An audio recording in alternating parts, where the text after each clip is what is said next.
Hallo ihr liebe Leid, hier ist wieder der Yankee mit Let's Play Terranigma auf Pelzig. Jo, jetzt gucken wir uns doch erstmal ein bisschen hier in Lhasa um. Ja, das hatten wir schon, genau. Das hatten wir schon mit dem Tempel. Was sagst du, Mädel?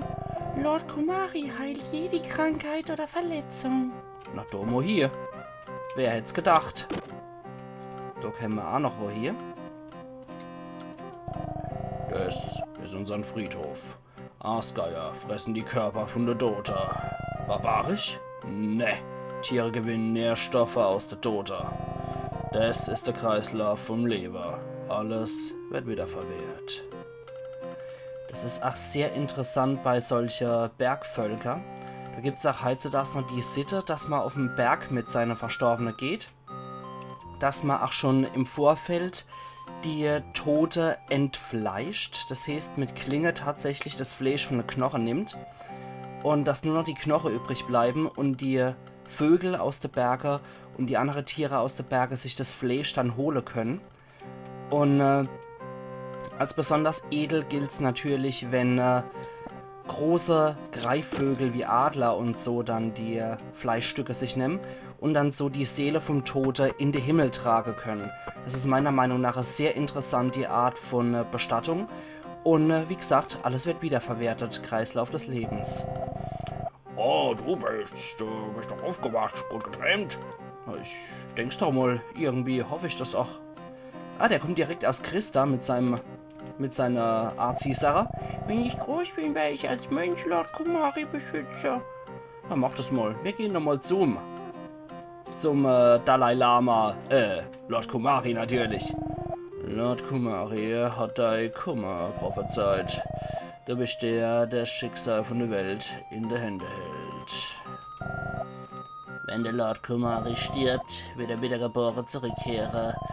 So hat er in verschiedene Körper die Entwicklung von der Erde verfolgt. Ja, wie gesagt, Dalai Lama und so, ne? Du bist endlich aufgewacht, Ark. Ich bin Lord Kumari. Und er ist tatsächlich noch ein Kind, deswegen spreche ich danach so ein bisschen quäkend. Das sieht man in den Comics, deswegen weiß ich, dass das eigentlich ein Kind sein soll. Bleib in Lhasa, bis es da besser geht. Hier bist du sicher. Du wirst auch bald wissen, was du zu tun hast. Du kannst jetzt nicht mehr mit Pflanzen, mit Tieren sprechen. Nimm das an dich. Es ist einer von der ältesten Zauber in Lhasa. Ark erhält der Knochenzauber. Danke, du weiser Junge. So, ja. Das war's doch erstmal. Aber da kommt noch so ein lustiges Männel angetappt. Lord Kumari Mayo ist angekommen. Und er hat noch seinen Bruder Cat Sharp mit dabei. Ah, sorry, ich weiß, der ist so billig, aber das muss einfach alles wieder sein. Ich weiß. Bitten doch bitte zu mir. Ja, ich weiß, es ist so unglaublich billig und so unglaublich plump, jedes Mal mit einer Mayo-Witze dann zu kommen. Ach ja. Ark, dein Schicksal hat dich zu uns geführt. Du hast die Macht, zukünftige Ereignisse zu beeinflussen. Danke, Kleiner. Wird schon. Ja, jetzt gehen wir doch mal zum. Aber ohne Scheiß, ich verwende auch lieber Mayo als Ketchup, um ganz ehrlich zu sein. Sowohl bei Pommes als auch bei Würstle und so weiter. Nehme ich eigentlich lieber Mayo. Was ist denn da? Jacks, sehr wichtig. Sie transportieren Dinge und geben Milch und Fleisch. Außerdem kann man auf ihnen reiten. Wenn sie wollen. Willst du? Okay, alles klar. Das klingt sehr kooperativ, wie ich finde. Wo kommst denn du her? Erzähl mir von dir. Nein. Okay. Und da ist noch so einer. Ah, endlich wieder da. Hallo Fremder, vielleicht können wir uns später unterhalten. Wenn du mit mir reden magst, musst du dich noch ein bisschen gedulden. Ja, als ob. Ich weiß doch, wie schnell du bist, du alter Mann. Denn in alten Spiele war das früher nie ein Problem. Die erscheinen immer von Ort zu Ort, wie es ihnen beliebt.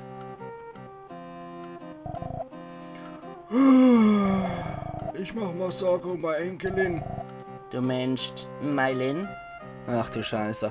Jeder, der das Spiel schon mal gespielt hat, der weiß, dass man sich um die Grotte lieber keine Sorge machen sollte. Ach du Scheiße. Leidet sie immer noch an dem Tod von ihren Eltern? Ja, ständig kehrt sie zum Unglücksort zurück. Sie hat die Gabe, Illusionen zu schaffen, die sie auch noch für real hält. Auch andere Menschen nehmen die Illusionen wahr. Mehr sage ich dazu jetzt erstmal nett und er sieht ganz lustig aus, so ein bisschen wie der Muten Roshi aus Dragon Ball, wie ich finde. Du bist der Ark. Lord Kumari hat mir schon von dir erzählt.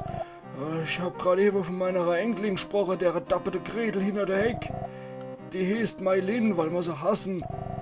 Die lebt mit ihren Eltern in Luran. Aber dann ist der Krieg gekommen. Jetzt lebt sie bei mir, aber sie vermisst ihr umgebrachte Eltern. Deswegen spielt sie den ganzen Tag in der Ruine von Luran. Wo Luran liegt? In der Wüste und östlich von hier. Sagt man zumindest. Ich war noch nie dort. Die Mailin hat mir nie den Weg verroten. Ja, du sagst nochmal. Ja, du sagst nochmal das.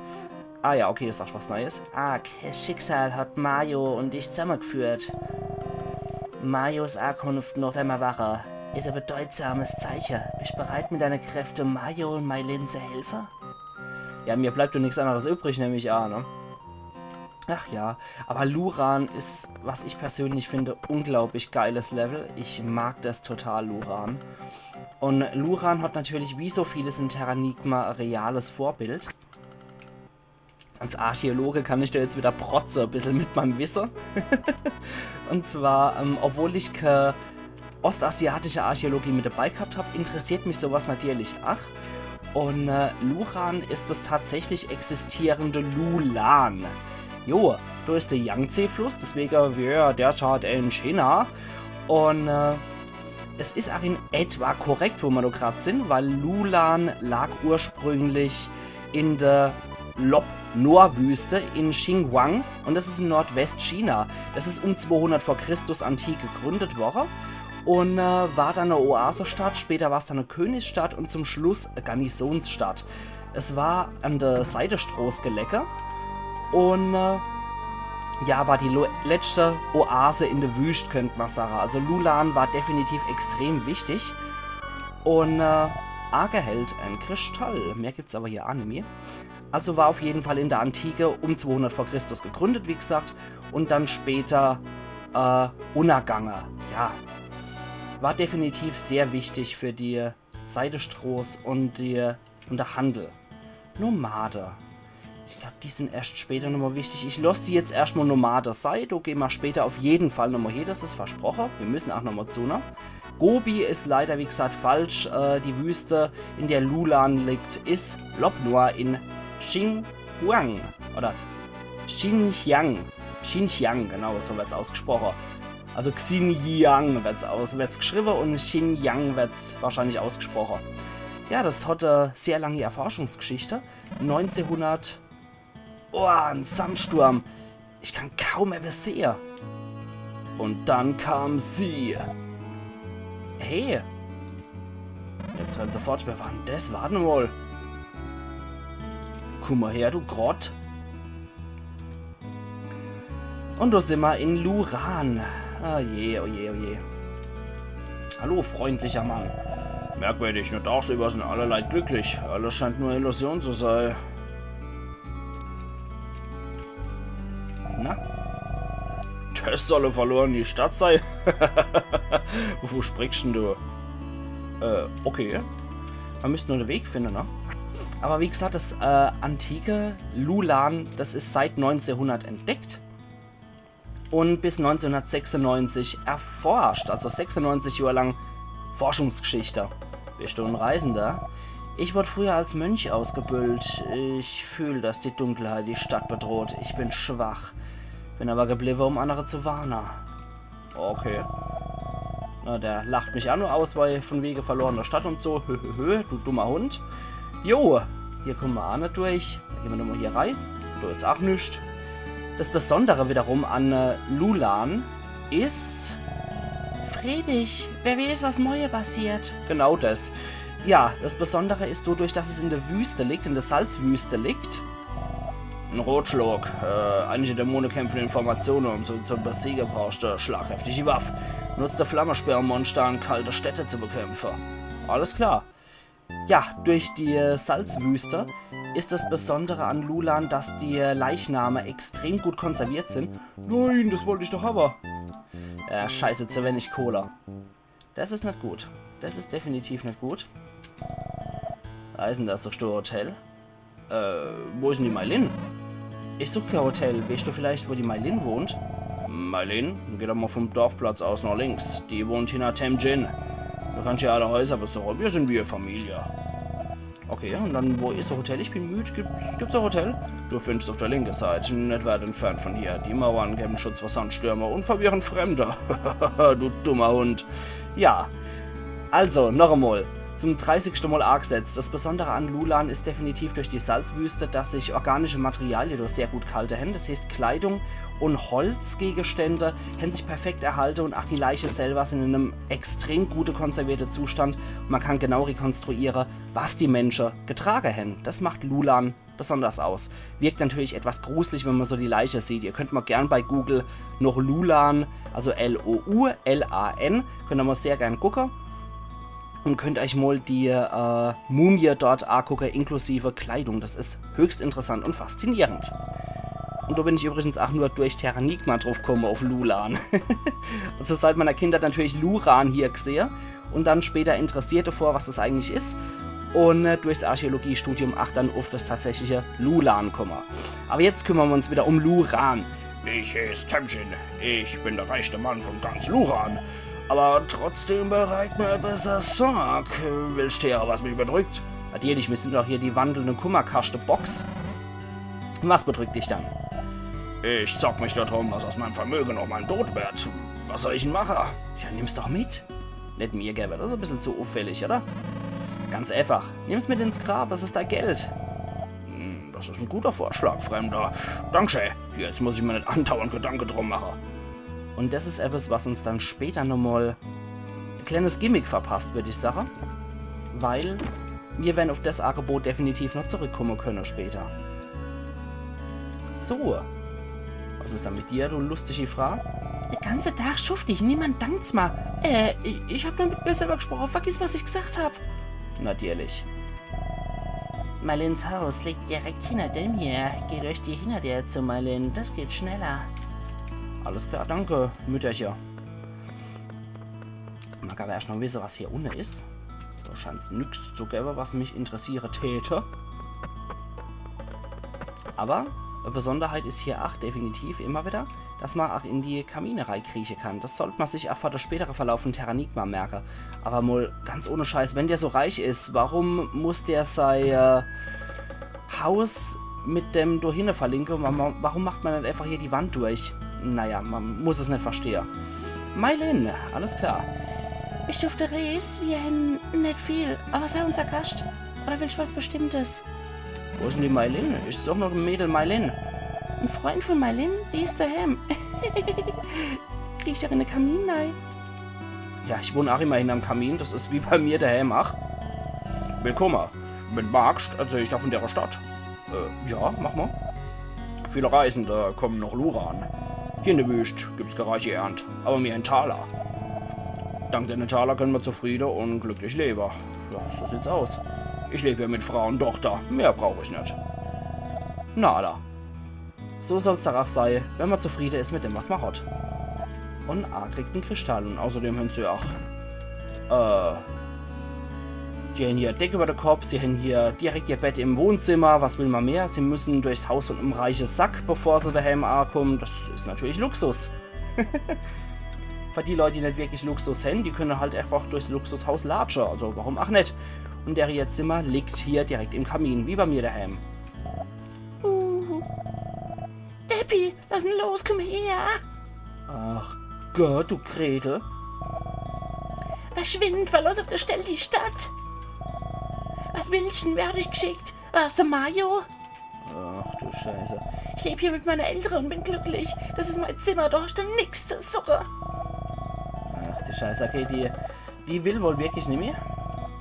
Mehr kriegen wir aus der Anime raus und erklären nur... Deppi, lass ihn los, komm her! Ach Gott, erleid, also die hat definitiv das Zickigsein erfunden. zusammen mit der Menschheit ist auch das Zickischsei wieder erweckt worden und die Gut Mailin hat das Zickischsei erfunden. Ach du Scheiße. Also das ist einer von meiner absoluten Hasscharaktere von Terranigma. Ich würde sagen, nicht mal die Böse finde ich so schlimm wie Mailin. Mailin ist echt grässlich. Ach ja, wir müssen ja irgendwie damit leben. Jetzt fuchst mich, dass ich den dappischen Speer nicht krieg. Das fuchst mich gerade, aber egal. Den kriegen wir auf jeden Fall wieder. Ich plane hier einen Eingang, als ich durch die massive Mauer komme. Und das wird uns definitiv später auch nochmal wieder begegnen. Dass der illustre Gentleman hier so fromm gegen die Wand marschiert, das wird uns auf jeden Fall später noch begegnen. Ich hoffe, er will das Loch nicht mit seinem Kopf reißen, das könnte nämlich ein bisschen wehtun. Du musst erschöpft sein. Ich hab dein Bett vorbereitet. Ruh dich aus. Alles klar, Oma. Aber erstmal mag ich mit dem Mensch hier bei der Speisewetter. Spielt keine Rolle, wo du herkommst. Genießt jeden Tag. Alle hopp. Finde ich ein gutes Motto. Front. Okay. Da ist nix. Die hat ja bestimmt nichts dagegen, wenn ich überall rumschnüffel. Und du ist auch noch jemand. Wollen wir nochmal retten. Oh, noch ein Gast. Ich bin Hedi. Es ist eine nette Stadt. Alle sind so freundlich. Bleib doch. Und das ist natürlich auch wieder sauwitzig, weil ich habe das früher verfraghalten und habe gedacht, das wäre vermurks die Heidi, dass er da I vergessen hätten und aus Heidi dann eine Hedi gemacht hätten. Aber eigentlich ist das Sven Hedin, also das soll Sven Hedin darstellen. Das war ein schwedischer Topograph und Geograph, der auch Reiseforscher und Fotograf war und am 28.03.1900 Lulan natürlich, in der Wüste wiederentdeckt hat auf seiner Reise durch China. Dementsprechend ist natürlich witzig, dass man dort raus dann nochmal so einen kleinen Gag gemacht hat, dass man Hedin in Lulan auftauchen lässt. Ja, irgendwas stimmt hier nicht. Der Geruch, es riecht nach verfaultem Fleisch. Ach, ich fand es früher schon so abartig widerwärtig. Dort vorher doch schon reichlich, der feine Herr. Ich fand es früher schon so abartig widerlich, obwohl ich nur 12% Geruchssinn habe und keine Ahnung habe, wie verfaultes Fleisch riecht. Aber trotzdem, ich fand das schon früher so abartig eklig. Man steigt aus dem Bett und hat schon so einen ranziger Geruch in der Nase. Uah. Jetzt wissen wir aber woher. Liebende Leiche! Ah, jetzt zeigt Luran sein wahres Gesicht. Leichenstadt. Ein Zauber sollt alle Besucher täuschen. Lass uns von hier verschwinden. Okay, die nette Empfangsdame ist jetzt ein netter Empfangszombie-Woche. Ja, uff, hau ab. Und jetzt möchte ich gerade mal interessanterweise gucken. Das war die Löwenklauer, die uns gegen den Morph-Dämon so hervorragend geholfen hat. Jetzt mag ich gerade mal gucken, was der Flammestab hier ausrichtet. Hallo. Ich habe jetzt zieht ein bisschen mehr ab. Bei der Mädle muss man höllisch aufpassen. Ja, der zieht tatsächlich ein bisschen mehr ab. Ja, bei der Mädle muss man aufpassen. Die schießen mal ganz gern mit Köpfen. Im Gegensatz zu ordinären Zombies sind die Knabe auch noch ohne Kopf unterwegs. Jo. Jetzt ist hier noch spontane Loch entstanden. Also nichts wie Rei. Hui. Okay, da sind wir jetzt. Ich finde auch die Musik definitiv sehr cool gewählt hier für die Innenräume. Draußen haben wir noch eine sehr viel geilere Musik. Aber ich finde es sehr passend und vor allem passt es auch irgendwie sehr geil meiner Meinung nach zu dem ganzen Thema von Lulan mit einer hervorragend erhaltenen Mumie, wo man dann hier in Terranigma eigentlich dann eine Zombie-Stadt draus gemacht hat. Weil jeder, der die Mumie mal gesehen hat, der wird sich echt denken, Alter, das sieht aus wie Zombies. Also ohne Witz. Boah, die Musik. Na? Die Musik ist so geil, wie ich finde. Ach, mit dem Glockenschlag. Und die gruselige Atmosphäre, es ist, oh, geil. Meiner Meinung nach einfach noch richtig geil gemacht. Ja, bei der Mailin sieht es jetzt ein bisschen anders aus. Ich habe die Zombies früher immer so als Vater-Zombie bezeichnet. Die Sorte von Zombie habe ich immer als Vater-Zombie früher bezeichnet. Und da ist nochmal ein Vater. Dann gibt es, wie gesagt, die Töchter-Zombies, die kleinen Mädler. Die Mutter-Zombies haben wir ja auch schon im Hotel gesehen. Und der da ohne, das war immer für mich der Onkel-Zombie, der mit seiner Krusty-Frisur. Ach ja. Da muss halt immer einer der Onkel sein, es ist halt so. Wenn es zwei Erwachsene gibt, muss einer der Vater und einer der Onkel sein, fertig. Da gibt's nichts dran zu rütteln, das ist ein ungeschriebenes Gesetz. Mylins. Da habe ich auch früher ewig gebraucht. Hab zuerst gedacht, okay, ja, jetzt sind wir bei Mylin, nichts passiert. Aber denkst du, da unter der Fetze hier, das was hier so auf dem Boden liegt, wo ich nicht drauf vorbeikomme, da muss man die Aktionstaste A drücken und Arg erhält Karmesinschal. Ja, da muss man auch erst mal drauf kommen, jetzt mal ohne Scheiß.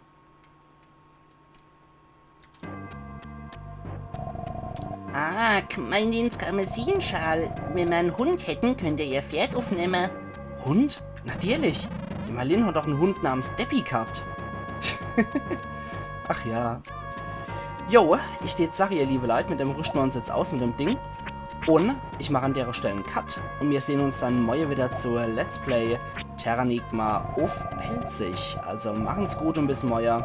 Ian Yankee.